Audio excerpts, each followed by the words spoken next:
الحمد لله نحمده ونستعينه ونستغفره ونستهديه ونعوذ بالله من شرور أنفسنا وسيئات أعمالنا من يهده الله فهو المهتد ومن يضلل فلن تجد له وليا مرشدا وأشهد أن لا إله إلا الله وحده لا شريك له وأشهد أن سيدنا وحبيبنا وعظيمنا محمد بن عبد الله اللهم صل وسلم وبارك على محمد وعلى آل محمد كما صليت وسلمت وباركت على إبراهيم وعلى آل إبراهيم إنك حميد مجيد.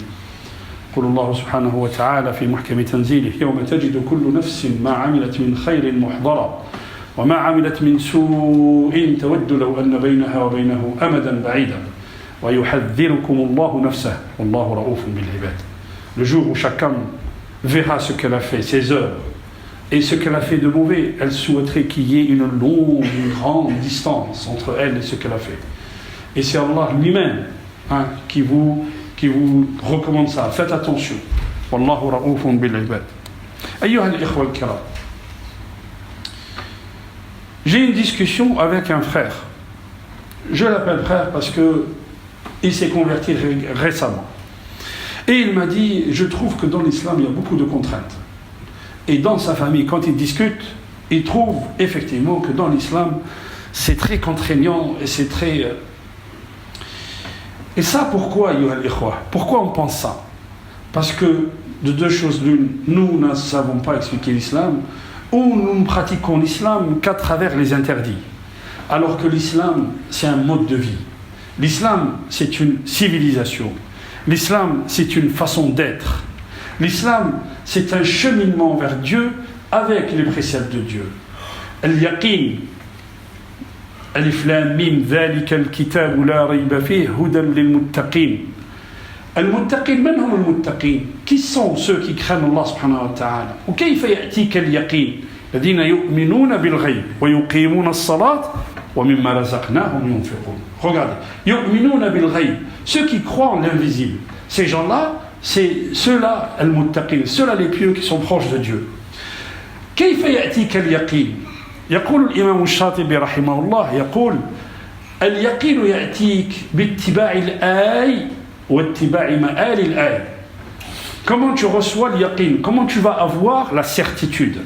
Tu vas suivre l'ay, c'est-à-dire tu vas suivre les signes de Dieu. Et les signes de Dieu sont dans le Coran, ayatillah subhanahu wa ta'ala. Et à travers les signes de Dieu, eh ben, tu vas suivre le ma'al. À quoi on est arrivé après ce qu'Allah subhanahu wa ta'ala nous a dit?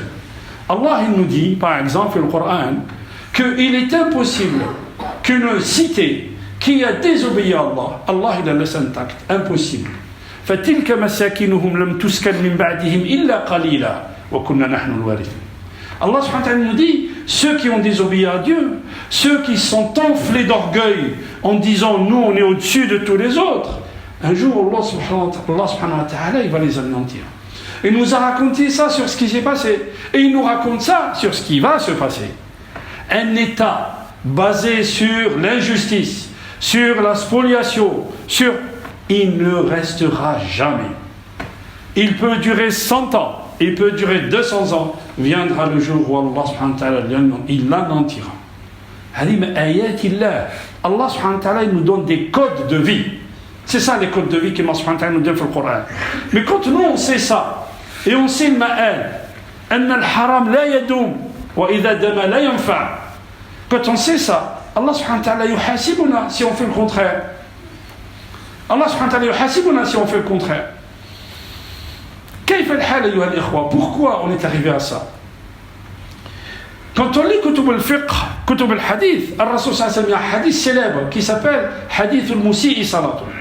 Quelqu'un qui rentre à la mosquée et qui a fait Naqar as-Salat, Arabi, un bédouin rentré dans la mosquée et puis il a picoré la prière en 4 unités comme ça et puis il est allé dire Assalamu alaykum au prophète. Le prophète il dit Ud fasalli fa innaka lam tusalli. Reviens, refais ta prière parce que tu n'as pas fait la prière. Quel est le problème avec nous aujourd'hui, ayyuha al-ikhwa? Nous ne parlons pas de ceux qui ne font pas la prière. Ceux-là, il faut qu'on essaye de les ramener à Dieu, de les ramener à Allah, à avoir ce lien avec Allah subhanahu wa ta'ala. كيف نحن نصلي وحلقتنا مع الله سيئة. يقول الله سبحانه وتعالى, écoutez bien, ماذا حرم الله علينا? Qu'est-ce qu'il nous a interdit? Regardez. Allah subhanahu wa ta'ala وصانا في القرآن. Il dit سورة الأنعام قل تعالوا اتلوا ما حرم ربكم عليكم ألا تشركوا به شيئا وبالوالدين إحسانا ولا تقتلوا أولادكم من إملاق نحن نرزقكم وإياهم ولا تقربوا الفواحش ما ظهر منها وما بطن ولا تقتلوا النفس التي حرم الله إلا بالحق ذلكم وصاكم به لعلكم تعقلون ولا تقربوا مال اليتيم إلا بالتي هي أحسن حتى يبلغ أشده وأوفوا الكيل والميزان بالقسط لا نكلف نفسا إلا وسعها وإذا قلتم فاعدلوا ولو كان ذا قربى وبعهد الله أوفوا ذلكم وصاكم به لعلكم تذكرون وأن هذا صراطي مستقيم فاتبعوه وأن هذا صراطي مستقيما فاتبعوه ولا تتبعوا السبل فتفرق بكم عن سبيله ذلكم وصاكم به لعلكم تتقون. Je vais traduire, ayyuha al-ikhwa. Allah subhanahu wa ta'ala nous dit, venez, je vais vous citer. Wasiyatun min Allah. Ce qu'Allah subhanahu wa ta'ala nous a interdit. Les choses sont claires. Si tu épargnes ça, si tu ne fais pas ça, tu auras l'agrément d'Allah subhanahu wa ta'ala. La première chose, c'est l'association. Je vais vous citer ce qu'Allah subhanahu wa ta'ala nous dit. Je vais réciter ce que votre Seigneur vous a interdit. La première chose, ne lui associez rien. Ne lui associez rien. Ne lui associez rien. Ça ne veut pas dire des paroles, tawhid, tawhid, tawhid. C'est pas ça, ne lui associez rien. C'est pas des paroles. Ce sont des actes. Ce sont des actes. Il y en a qui associent à Allah leur parti, leur secte. Il y en a qui associent à Allah sans parler des hommes. Et il met plus confiance en homme qu'Allah subhanahu wa ta'ala. C'est ça la vraie association. L'association, c'est pas une idole que tu adores. On nous parle de l'association qui a au bled les gens qui vont à la tombe. C'est vrai, c'est une association. Mais combien d'associations cachées nous pratiquons aujourd'hui, nous? Quand on fait confiance à mon bouquet, je ne fais pas confiance à Allah. Quand j'ai peur de mon patron, parce que j'ai peur qu'il me laisse pas faire la prière, si je fais la prière, il va me virer. C'est ça, Tawhid, ayyuha al-ikhwa. Tawhid, ce ne sont pas des paroles. Tawhid, c'est des actes, ce sont des actes. Vous avez des gens, il y a des gens qui défendent leur parti ou leur secte, coûte que coûte, même s'ils sont dans l'erreur. هذا شرك بالله. دخل في الشرك. تعرف الحق. لا يعرف الحق بالرجال. بل يعرف الرجال بالحق. Tu prends la vérité et tu regardes les gens qui suivent la vérité, ce sont ça des hommes. Mais pas parce que c'est lui qui l'a dit, c'est la vérité. Non. C'est un homme, il peut se tromper. هذا هو التوحيد أيها الإخوة. La deuxième chose après le tawhid, de quoi Allah subhanahu wa ta'ala nous demande? De quoi? De s'occuper de nos parents. ما يبلغن عندك مش عندكم عندك أنت مش عندكم toi moi je suis responsable avant mon frère avant ma sœur de mes parents. Moi عندك Allah subhanahu wa ta'ala ما يبلغن عندك الكبر أحدهما وكلاهما فلا تقل لهما أف ولا تنهرهما. Ils ont besoin de toi quand ils ont atteint cet âge où ils se sentent seuls, où ils sont fatigués, où ils sont malades. C'est là où Allah subhanahu wa ta'ala te dit prends soin d'eux parce qu'arrivera ton tour. Et chaque chose, ayyuha al-ikhwa, Allah subhanahu wa ta'ala il l'a retardé pour l'au-delà, sauf ça. Si on ne s'accompagne pas, on n'accompagne pas nos parents aujourd'hui, si je ne prends pas soin de mes parents aujourd'hui, Allah subhanahu wa ta'ala il nous dira tu payeras ça ici avant là-bas. C'est ce que nous dit Allah subhanahu wa ta'ala. Et ne tuez pas vos enfants, n'aie pas peur. L'enfant quand il vient, son risque vient avec lui. Ne tuez pas vos enfants par crainte de pauvreté. C'est ce que nous dit Allah subhanahu wa ta'ala. Ne tuez pas vos enfants par crainte de pauvreté. Mais attention, ayyuha al-ikhwa. Attention. L'enfant quand on l'éduque, on veut qu'il intègre les meilleures écoles. On veut qu'il ait les meilleures notes à l'école. On veut qu'il ait son bac avec une mention très bien. C'est très bien. Masha'Allah. Mais pour lui assurer quoi? La vie ici-bas. Mais on a oublié la vie de là-bas. J'ai peur ou par miséricorde pour mon fils qui a 10 ans, je ne le réveille pas pour Salat al-Fajr parce qu'il est 5h du matin. Non, la miséricorde pour ton fils, c'est de le réveiller à 5h du matin parce que c'est un lien avec Allah. C'est un rendez-vous avec Allah subhanahu wa ta'ala. C'est ça la vraie miséricorde. C'est pas de le laisser dormir. Et c'est ça, protéger son fils et éduquer son fils parce que tu lui assures son avenir où? Chez Allah. Nous croyons, nous bil ghaib en tant que musulmans. Donc en croyant que nous sommes musulmans, notre croyance nous indique quoi? Qu'il y a une vie après la mort. Et dans cette vie, tout le monde sera rétribué de ce qu'il a fait. Allah subhanahu wa ta'ala dit وَلَا تَقْتُلُوا أَوْلَادَكُمْ خَشْيَةَ إِمْلَاقٍ. Nous vous nourrissons tout comme eux. N'approchez pas les turpitudes. N'approchez pas les turpitudes. N'approchez pas les turpitudes.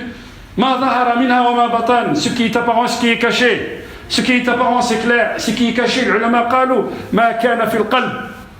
Les turpitudes, c'est ce qu'il y a dans le cœur. Quelle turpitude qu'il y a dans le cœur? La jalousie, l'envie, la médisance qu'on peut faire, colporter de mauvaises informations sur les gens. Ça, c'est les turpitudes qu'il y a dans le cœur.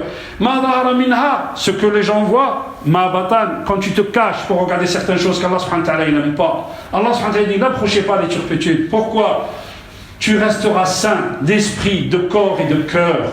Et Allah subhanahu wa ta'ala, il agréera ce que tu fais. Ne tuez qu'en toute justice. La vie qu'Allah a fait sacrée. Voilà ce qu'Allah subhanahu wa ta'ala vous a recommandé. Et peut-être comprendriez-vous. Ensuite, il nous dit Allah subhanahu wa ta'ala, et ne vous approchez pas des biens de l'orphelin que par la meilleure des manières, jusqu'à ce qu'il atteigne sa majorité. Et combien donc ont mangé le bien de leur orphelin, le bien que leur frère a laissé? Combien de personnes ont mangé le bien de l'orphelin? Innama ya'kuluna fi butunihim nara. Innal ladhina ya'kuluna amwal al-yatama dhulman innama ya'kuluna fi butunihim nara. Allah subhanahu wa ta'ala nous dit, ceux qui mangent le bien de l'orphelin, ils mangent quoi dans leur ventre? Nar. Ils mangent le feu. Haram. Et c'est là où Bayt al-Maqasid, je voulais arriver aussi, jusqu'à ce qu'il atteigne sa majorité. Et donner la justice, la juste mesure et le bon poids en toute justice. La juste mesure et le bon poids. On peut expliquer ça par le fait que si je suis un marchand, 1 kilo c'est 1 kilo, c'est pas 950 grammes. C'est vrai, c'est ça la juste mesure. Mais la juste mesure, c'est la justice sociale. C'est respecter les gens. C'est donner chacun à sa mesure. Le prophète sallallahu alayhi wa sallam était assis, il y a une personne, on amène une janaza, il se lève. Qala ya Rasulullah, ce n'est pas un musulman. Qala alaysat binafs. Respecter la personne avant tout, qu'il soit musulman ou pas. Respecter la personne. C'est ce qu'il nous demande Allah subhanahu wa ta'ala dans cette ayah. C'est ça, non? Pourquoi j'ai commencé le khutbah par le musi'i salatu? Parce que justement, vous avez vu, je ne sais pas, à travers les réseaux sociaux, il y a une étude qui a été faite. Cette étude a été faite en 2014, à l'université Georgetown, aux États-Unis. On a mis les critères d'un État musulman, les critères de l'islam, ce qu'il y a là, dans le Coran, les critères de l'islam. Et on a mesuré quels sont les pays qui appliquent les critères de l'islam. La première étude, c'était l'Irlande du Nord. La deuxième étude, qui est sorti premier? La Nouvelle-Zélande. J'ai ramené la feuille, alors j'ai le classement, je vais vous le dire. La première, c'était la Nouvelle-Zélande. La deuxième, c'est le Luxembourg. Le troisième, c'est... Non, pardon, la Nouvelle-Zélande, c'est la première. Deuxième, Luxembourg. Troisième, l'Irlande. Quatrième, l'Islande. Cinquième, la Finlande. Sixième, le Danemark. La France arrive en 9e ou 10e position. Le premier pays musulman, la Malaisie, 38e. Ensuite, premier pays arabe, le Koweït, 48e. L'Arabie Saoudite, Fatawa, ceux qui nous envoient les fatwas, 131e. Tu vis 40 ans là-bas, tu n'as pas de sécurité sociale. Tu n'as pas de sécurité sociale. 40 ans, musulman, tu n'as pas de sécurité sociale. Tu payes. Regardez l'islam, ce qu'il nous dit. Regardez comment on pratique notre islam. Mais attention, ton kramis, il ne faut pas qu'il dépasse certaines mesures. Regardez comment on a pratiqué notre islam. Regardez comment les musulmans ils pratiquent leur islam. Il y a un marchand chinois, il dit, je reçois des musulmans. Je leur fabrique des vêtements. Il me demande de faire de fausses étiquettes de marques internationales sur leurs vêtements. Et quand je les invite à manger, je dis non, moi je mange halal. C'est qu'on n'a rien compris au sens de la salat, Pourquoi j'ai commencé par la salat? Parce que salat c'est ça. Inna salata tanha 'anil fahsha'i wal munkar. As-salat tanha 'anil fahsha'i wal munkar wa tuqimu al-'adla fil ard. Imam Ibn Taymiyyah il disait Inna Allah yaftahu 'ala ad-dawla al-'adila walau kanat kafira. Allah subhanahu wa ta'ala est dans l'opulence, à la justice, au pays juste, à la société juste et qui applique la justice même si elle est mécréante. Pourquoi? La base de tout, c'est la justice sur terre. Allez dans un pays musulman aujourd'hui. Vous l'avez tous vu quand vous arrivez au bled. Il y a des gens qui se font attendre à la descente d'avion, avant la police. On vient les chercher. Qui sont ces gens-là? Pourquoi ils ne respectent pas la loi? Vous faites la fuite, il y a des gens qui vous passent devant vous. Ça, c'est ce que vous voyez. Ne parlons pas des postes, quand les petites gens qui ont des surdiplômés, Ils n'ont rien, parce que l'autre, et Allah subhanahu wa ta'ala, le Rasul sallallahu alayhi wa sallam, il nous dit إِذَا أُسْنِدَ الْأَمْرُ إِلَى غَيْرِ أَهْلِهِ فَانْتَظِرِ السَّاعَةَ. Il y a quelqu'un qui vient et dit, Ya Rasulallah, quand est-ce sera l'heure? Il lui dit, quand les responsabilités seront données à ceux qui ne les méritent pas, alors tu attendras l'heure. L'heure de qui? De cette société, de cette entité, de ce mujtama. Pourquoi? Quand tu donnes une responsabilité à quelqu'un qui ignore, qui ne sait pas, alors que les petites gens qui sont diplômés, tu les prives de ce poste-là, qu'est-ce que tu attends? Eh bien, tu attends la médiocrité dans la société, tu attends l'injustice dans la société, et tu attends que les gens fuient cette société.